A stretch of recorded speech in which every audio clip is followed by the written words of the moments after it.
Hello tout le monde, bienvenue sur Amis Voyageuses, le podcast de dev perso, de rituels holistiques, de santé mentale et mindset pour avancer sur ton chemin de vie. On se retrouve aujourd'hui, du coup, pour parler pour la deuxième partie du podcast sur la solitude. Donc, on a vu qu'est-ce que c'était la solitude, comment on pouvait la définir, comment aussi on pouvait la choisir et que c'était une force.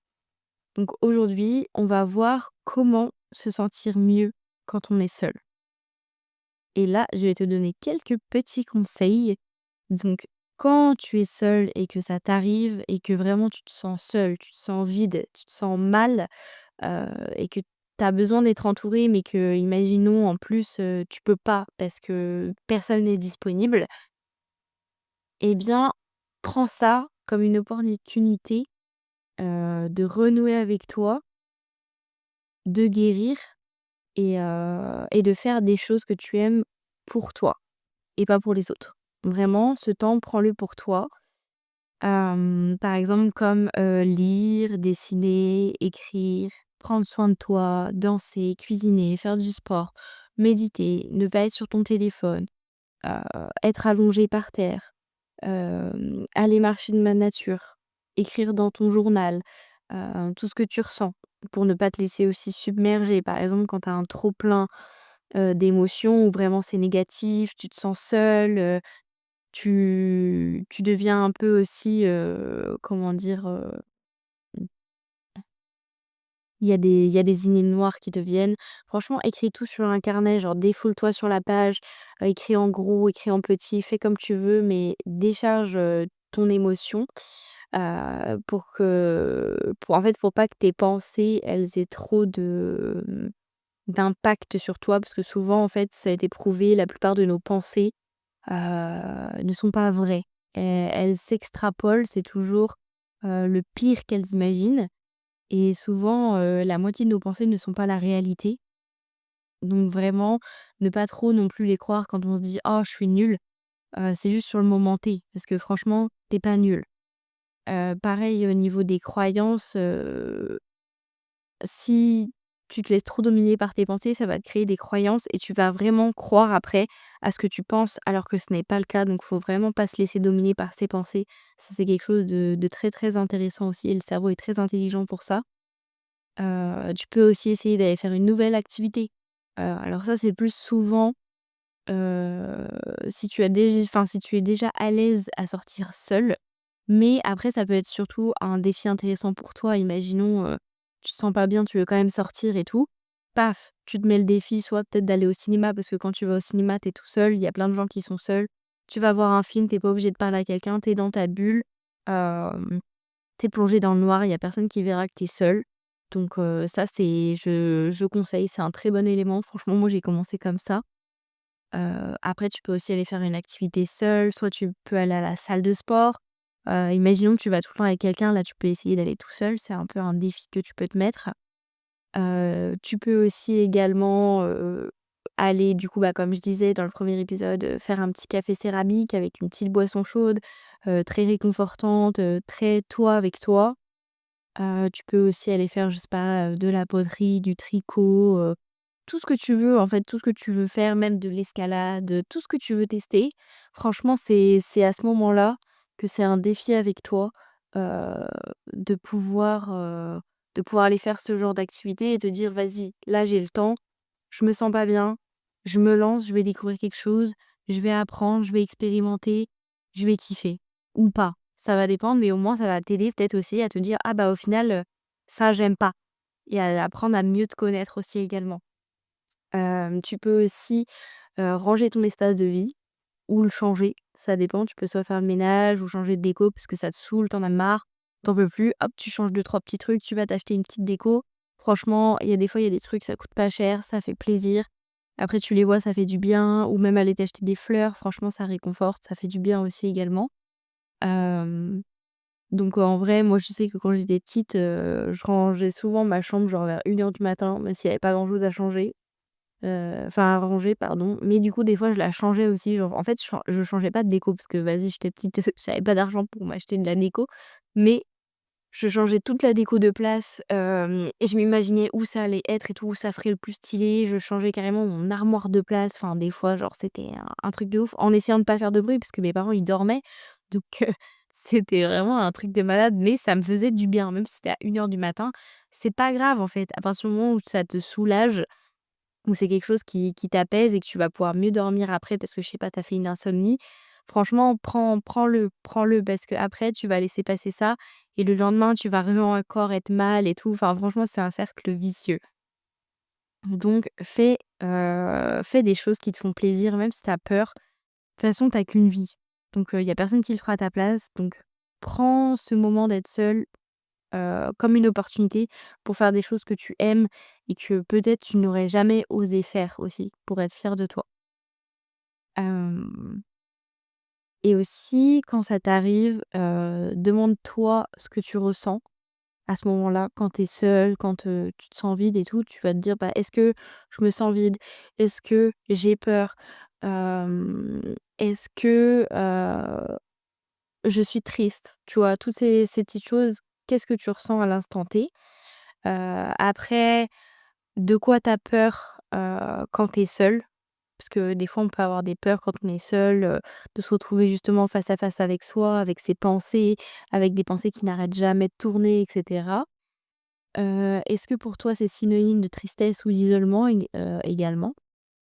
Et est-ce que c'est à cause aussi d'expériences passées que tu te sens mal quand tu es seule? Parce que je sais pas, au collège, tu as peut-être subi du harcèlement, donc du coup, tu te retrouvais toute seule et le fait d'être seule en étant adulte, sans forcément être harcelée, ça peut faire remonter, des souvenirs douloureux ou une croyance qui s'est ancrée en mode, «Si je suis seule, c'est que je suis nulle et que c'est que je suis dévalorisée», alors que c'est peut-être pas le cas. Donc là, ça veut dire que c'est quand même, peut-être une cause plus profonde. Donc là, il faudrait peut-être, s'orienter vers, un professionnel de santé, thérapeute, psychologue qui peut vraiment t'aider, à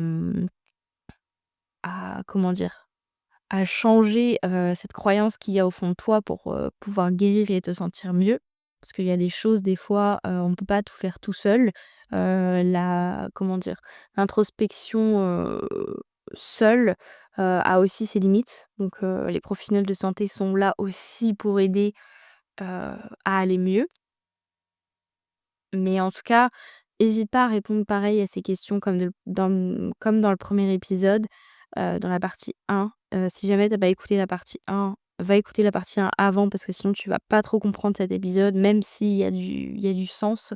Mais c'est mieux que tu ailles comprendre la partie 1 avant pour savoir pourquoi je donne ces clés, pourquoi, il faut y aller doucement et pourquoi il faut que tu te donnes des défis et que tu passes à l'action également. Donc va écouter l'épisode 1 et après reprends cet épisode. Mais en tout cas, là, tu peux revenir en arrière, écrire les questions, mettre sur pause, répondre, faire ce que tu veux. C'est fait pour ça aussi. Donc après avoir répondu à ces questions, et oui, tu vas être obligé d'y répondre, eh bien, tu vas pouvoir mieux te comprendre et surtout réponds sincèrement, laisse parler ton cœur parce que du coup, c'est là où les choses profondes ressortent. Quand tu as répondu à ces questions, c'est là que ça devient intéressant. Enfin, pour ma part. Parce que, on voit que ça peut devenir confortable d'être seul, comme je le disais dans le premier épisode et que ça a de nombreux bienfaits. Donc on est là à l'aise avec soi, on n'a pas honte d'être seul, on fait face au regard des autres, on apprend à se sentir mieux petit à petit parce que oui, ça prend du temps, hein. Ce n'est pas inné, c'est pas en 2 mois que tu vas te sentir mieux, sauf si tu as déjà fait du travail avant et que c'est un petit rappel, là, ça peut le faire. Mais si vraiment tu te sens mal profondément au fond de toi et que tu n'es pas à l'aise avec toi-même, tu sais que tu n'es pas heureux, il faut vraiment faire un travail profond. Donc du coup, c'est pour ça que je parlais des professionnels de santé tout à l'heure parce que même moi, en fait, j'ai cherché à aller mieux et je me suis dit: «Je vais aller mieux», mais je vais aller mieux seule. Très mauvaise idée. Parce qu'au bout d'un moment, en fait, tu atteins ta capacité à aller mieux, mais en fait, il y a des choses qui sont bloquées et à un moment donné, il faut les débloquer. Sauf qu'en fait, si elles sont bloquées, c'est que toi-même tu les vois pas, c'est que ton inconscient ne les voit pas. C'est comme si elles n'existaient pas et tes blocages resteront toujours. Donc c'est aussi primordial, d'aller voir quelqu'un avec qui on se sent bien, qui va nous comprendre, avec qui on a un bon feeling pour pouvoir débloquer tout ça. Certes, c'est pas facile des fois à encaisser, des fois c'est easy, ça va dépendre des séances, de quoi vous parlez et tout, mais c'est primordial pour se sentir mieux en tout cas.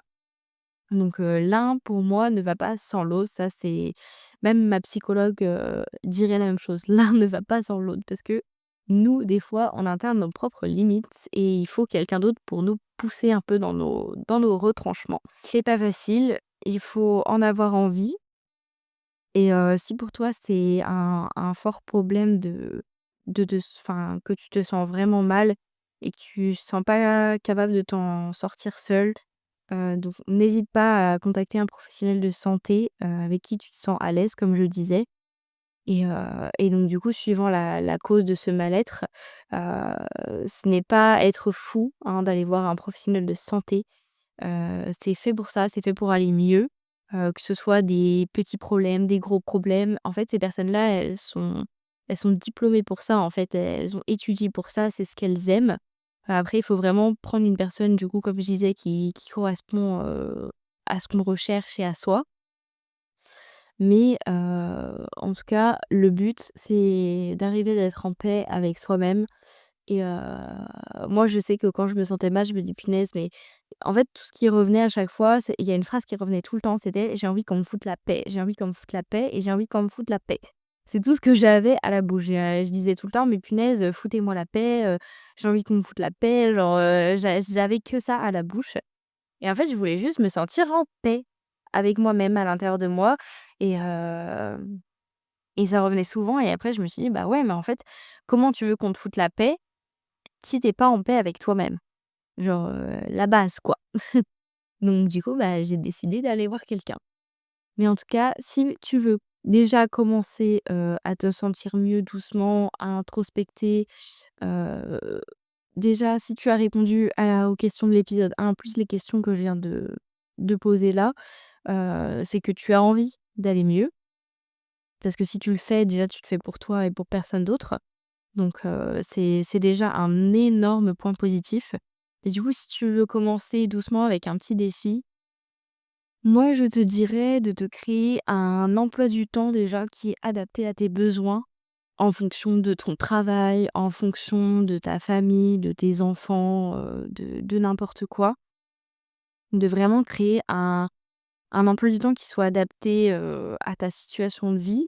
Mais dans cet emploi du temps, de rajouter, un moment à toi, rien qu'à toi, seul, bien évidemment, sinon c'est pas drôle et pour sortir un peu de ta zone de confort et pour te challenger. Hem, Parce que ou alors soit si tu n'es pas seule, prendre par exemple une copine qui veut aussi se challenger, et vous avez le même challenge. Des fois ça peut aider aussi d'être avec quelqu'un qui partage, la même chose que toi et qui veut se dépasser. Et pour sortir de sa zone de confort également, des fois, c'est plus facile quand on est aussi, accompagné par, une bonne amie ou quelqu'un qui a les mêmes objectifs que nous et donc du coup, je te conseille de te mettre un rendez-vous avec toi-même ou avec quelqu'un qui a les mêmes objectifs que toi, pour sortir de ta zone de confort, pour te challenger, donc pour te reconnecter et savoir ce que tu veux faire et ce qui te fait plaisir pour pouvoir ensuite te lancer. Te dire: «OK, bon, bah, là, je planifie ça. Qu'est-ce que j'ai envie de faire?» Qu'est-ce qui me plaît? Qu'est-ce qui me ferait plaisir? Qu'est-ce qui me remonterait le moral, de faire ça? Enfin, de faire telle ou telle chose et de le noter et de dire: «OK, vas-y, je prends rendez-vous. Vas-y, je passe à l'action. Vas-y, je prends cette séance. Vas-y, je me déplace. Vas-y, je vais au cinéma. Vas-y, je contacte cette amie parce que je sais très bien qu'elle est dans le mê la même vibes que moi et on va pouvoir faire ça ensemble et je sais que ça va me rendre heureuse. Genre à partir de ce moment-là où tu sais que cette activité va te rendre heureuse, fonce, fonce, Alphonse. Mais vraiment il faut que tu puisses t'octroyer ce moment pour toi, parce que ça va te faire du bien, mais aussi écoute-toi attentivement. C'est-à-dire que, imaginons tu as prévu, quelque chose avec toi-même, mais quelqu'un te demande: «Vas-y, viens, on sort, on va faire ça et tout, j'ai prévu ça, viens, je t'invite». OK, mais demande-toi qu'est-ce qui est le plus important? De te retrouver avec toi-même pour aller mieux ou de sortir, mais qu'au final, tu sais que tu en as pas envie, mais tu sais que tu vas pas être seule et tu vas quand même sortir. Tout ça parce que tu veux pas être toute seule ou tout seul, mais en fait, je pense qu'après, dis-toi que si déjà tu sais que tu as pas envie de sortir, pourquoi tu vas le faire? Tu as pas envie. Donc pourquoi tu irais dire oui pour, juste combler un vide, en fait? Hem, Sachant qu'après tu vas le regretter, en fait. Tu vas te dire: «Bah, j'en avais pas envie, pourquoi je l'ai fait? Je l'ai quand même fait, je me suis pas respectée» et cetera. En fait, ça va t'amener plus de culpabilité qu'autre chose et je parle en connaissance de cause parce que souvent, il y a des fois, je disais oui parce que ça me faisait plaisir, que je voyais pas souvent mes amis et cetera. Mais en fait, au final, j'avais pas envie de sortir. Je faisais ça juste parce que ça faisait longtemps que je les avais pas vus. Alors que j'étais, par exemple, peut-être dans une période où j'allais pas bien et je me forçais à sortir parce que je me dis: «Ouais, il faut que je me force et tout, ça va me faire du bien». Au final, quand je rentrais, j'étais fatiguée, j'étais exténuée et le lendemain, je regrettais d'être sortie, en fait. Donc c'est hyper important aussi de s'écouter, de se dire: «OK, est-ce que si la personne me propose ça, je veux réellement sortir?» Si c'est le cas, bah, sors, profite, fais-toi plaisir, amuse-toi. Mais si c'est pas le cas et bah, de l'autre côté, prends ce temps pour toi, te dire: «OK, je veux pas sortir, mais en même temps, j'ai pas envie d'être seule». OK, mais prévois un truc pour toi. Même si c'est un truc à la maison, tu cuisines, tu te fais un petit repas ou tu fais un repas pour ta famille, tu passes de temps, avec tes enfants ou même, pendant que tes enfants, ton mari leur faire prendre leur douche, tu vas faire autre chose. En fait, tu t'organises un petit truc pour toi, même si c'est pas longtemps. Franchement, même si c'est pas longtemps, tu vas te dire: «OK, aujourd'hui, j'ai fait ça pour moi». Et en général, c'est ça le plus important, de se dire en fait, tu vas aller te coucher, tu vas dire: «OK, aujourd'hui, j'ai fait ça pour moi et pour personne d'autre, pour pas avoir de choses à devoir. Non, j'ai fait ça pour moi, ça m'a fait du bien» et tu vas voir que quand tu vas y repenser en te couchant, ça va vraiment t'apaiser et je pense que tu vas beaucoup mieux dormir et tu vas peut-être même te sentir mieux parce que c'est 1% de ta journée pour toi et c'est déjà le principal. Je conseille une chose, c'est déjà de faire une petite introspection, de se poser toutes ces petites questions, de surtout se demander si on est heureux et à partir de ça, si on l'est, bon, bah, OK, si on peut s'améliorer et si on ne l'est pas, bah, commencer, à vouloir l'être. C'est déjà, je pense la base parce que si à partir du moment où tu ne veux pas et que tu es dans le déni, que tu dis: «Non mais moi je vais très bien», alors qu'au fond de toi tu sais que ça va pas. Personne pourra rien faire pour toi parce que tu ne veux pas, être heureux, en fait. Tu ne t'autorises pas d'être heureux et à partir de ce moment-là, il y a que toi qui peux décider parce que franchement, la vie, elle est courte. Moi, je te conseille de te faire passer en priorité pour faire de ta vie, la plus belle qu'elle soit, sur cette terre et qu'elle soit comme tu l'imagines et comme dans tes rêves, au final, qui restent quand même réalistes mais c'est pas parce que en fait, moi, on m'a toujours dit que j'étais une rêveuse, mais en vrai, j'ai envie de dire, tout ce que je rêve, pour l'instant, une partie, je l'ai eu. Je l'ai eu parce que je m'en suis donné les moyens. Je suis sortie de ma zone de confort, j'ai appris à me connaître. Je voulais voyager seule, tout le monde m'a dit: «Mais tu es folle, pourquoi tu veux voyager seule, tu pas peur et tout?» Bah si, bien sûr que si, j'ai peur, mais la peur ne va pas m'arrêter, en fait. Enfin, il y a un moment donné, si je m'arrête à ma peur, je fais rien de ma vie, je sors pas de chez moi et je serai pas heureuse. Donc, à un moment donné, il faut aussi passer à l'action, passer outre sa peur parce qu'en fait, après, il arrive des choses extraordinaires. Donc, franchement, heu, c'est possible d'avoir la vie de ses rêves, mais que, si tu décides de te sentir mieux et que si tu passes à l'action. C'est comme être heureux, en fait. Si, tu être heureuse, mais que pour toi, c'est pas possible parce que tu ne veux pas l'être, parce qu'il y a des choses qui rentrent en compte et cetera. Il y a un moment donné, il faut te choisir et il faut te dire: «En fait, je veux être heureuse», mais c'est à toi de décider que tu veux être heureuse. C'est pas quelqu'un qui doit dire: «Ouais, mais franchement, tu devrais être plus heureuse et tout». À partir du moment où la personne décide de ne pas être heureuse, on ne peut rien faire pour elle, on ne peut pas l'aider. Il faut pas, en fait, déployer son énergie pour des gens qui ne veulent pas être aidés. Ça, c'est un truc que j'ai appris. C'est triste, mais en fait, tu peux pas, donner tout à une personne qui ne veut pas guérir. Ça, c'est quelque chose que j'ai appris, que j'ai vécu, que j'ai vu et c'est vraiment quelque chose où, à partir du moment où la personne, elle ne décide pas elle-même d'être heureuse, tu ne peux pas l'aider. Donc c'est entre toi et personne d'autre. Moi, j'ai qu'un conseil à donner franchement, comme dirait, une fille que je suis et que j'adore, laisse briller ta lumière. Donc j'adore cette fille parce que franchement elle est entière et elle est vraiment, vraiment extra.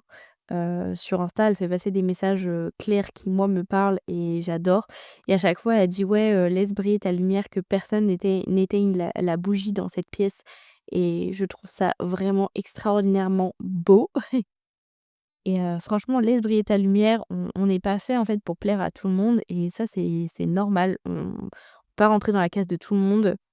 On n'est pas la norme de tout le monde, enfin, comme je dis, on n'est pas parfait, on va pas plaire à tout le monde, donc on s'en fout. On n'est pas en fait des moutons, on n'est pas des robots, on est juste humains. À partir du moment où tu veux plaire à tout le monde, tu seras pas heureux parce que tu ne pourras satisfaire personne. Même si tu essayes, en fait, tu vas juste sacrifier ton énergie et tu vas te sentir fatigué et encore plus mal qu'avant. Donc rappelle-toi une chose, c'est que tu mérites le meilleur dans ta vie et ça commence par être meilleur avec toi-même.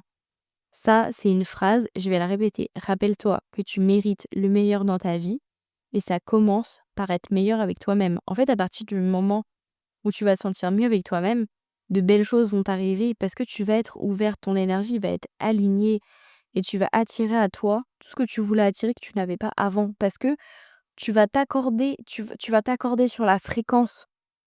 En fait, imaginons, tu veux une chose, je sais pas, tu veux une grosse voiture, tu as l'argent et tout, mais tu arrives pas à l'avoir.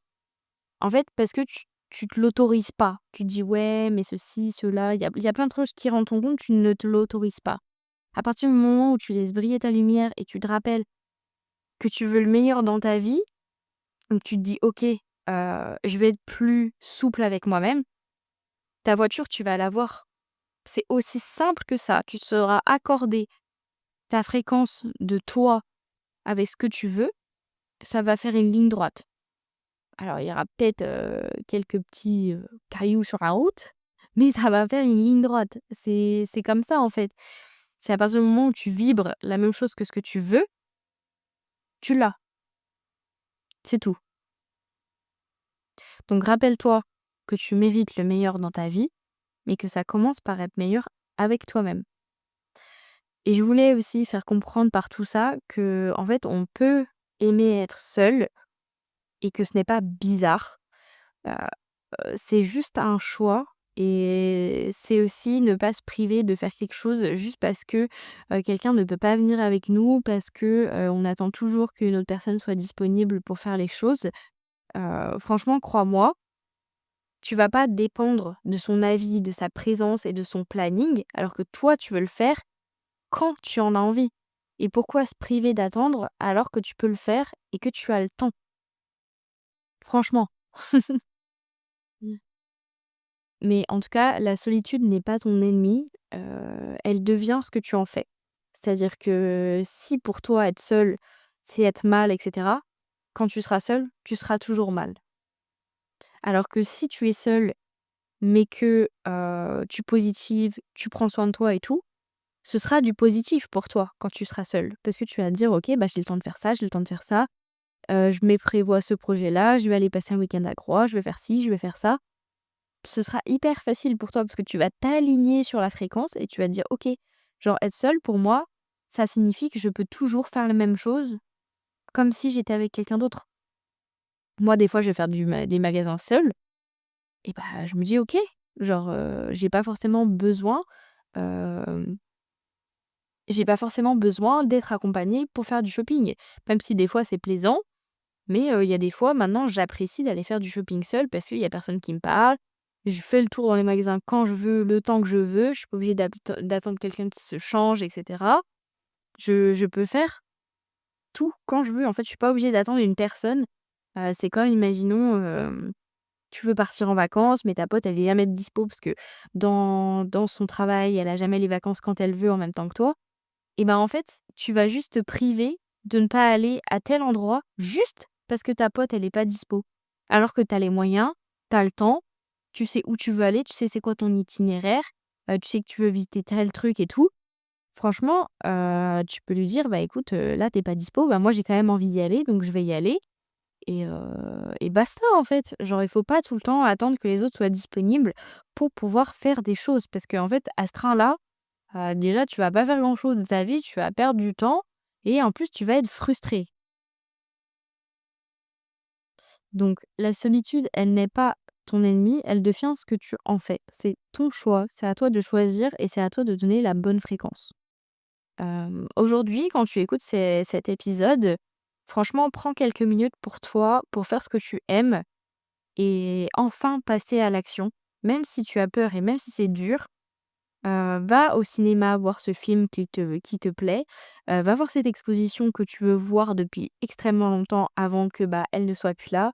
Va visiter le pays de tes rêves, va à je sais pas, à ce concert, toute seule, parce que c'est un artiste que tu rêves de voir. Va à la piscine te relaxer, va t'offrir un massage, va t'offrir un spa, va marcher dans la nature seule parce que tu as envie, d'y aller et que ça te fait du bien. En fait, ne perds pas ton temps à attendre ce que des personnes ne peuvent pas te donner. Donne-le toi. Je vais répéter cette phrase parce que je l'adore. Ne perds pas ton temps à attendre ce que des personnes ne peuvent pas te donner. Donne-le toi. Prends ce droit qui t'appartient de te donner les choses que tu as envie de faire sans attendre en retour. Voilà, donc là, c'est la fin de cet épisode. N'hésite pas à me dire s'il t'a plu. Écris-moi pour dire si pour toi, au final, du coup, à la fin de ces 2 épisodes, pour toi, la solitude, c'est un confort ou un inconfort et me partager ce que tu penses. N'hésite pas à noter l'épisode, à le partager, à me faire des petits retours. C'est un projet personnel, donc n'hésite pas à me soutenir, à venir me parler si tu as des questions que tu te poses. Je serai ravie d'y répondre.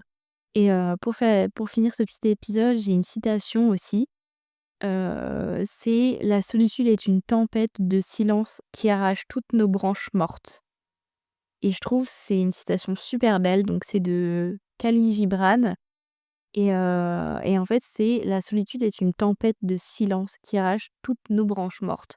Donc pour moi, en fait, la solitude, c'est quand tu te retrouves seul, c'est comme un regain d'énergie, un renouveau pour enlever tout ce qui va pas. Et recommencer à vivre, de plus belle. En fait, c'est un temps de repos pour toi, pour te renouveler et te dire: «OK, je me pose» et que ce soit, en fait, personnel, amical, dans les projets aussi, dans le business, il faut quand même pas mal se poser, introspecter et se dire: «OK, là, je prends une pause pour moi» et ça va encore plus m'éclaircir l'esprit, en fait. Moi, je le vois comme ça. Donc c'est pour ça on dit je pense c'est pour ça qu'il a dit: «Arracher toutes nos branches mortes», donc c'est arracher, en fait, tout ce qui nous dérange, tout ce qui est négatif, tout ce qui nous brouille l'esprit face à une situation. Donc voilà, je te remercie d'avoir écouté cet épisode. N'hésite pas, comme je l'ai dit, à le partager, à le noter, à commenter ou à me poser des questions si tu en as besoin et je te fais des bisous. À la semaine prochaine.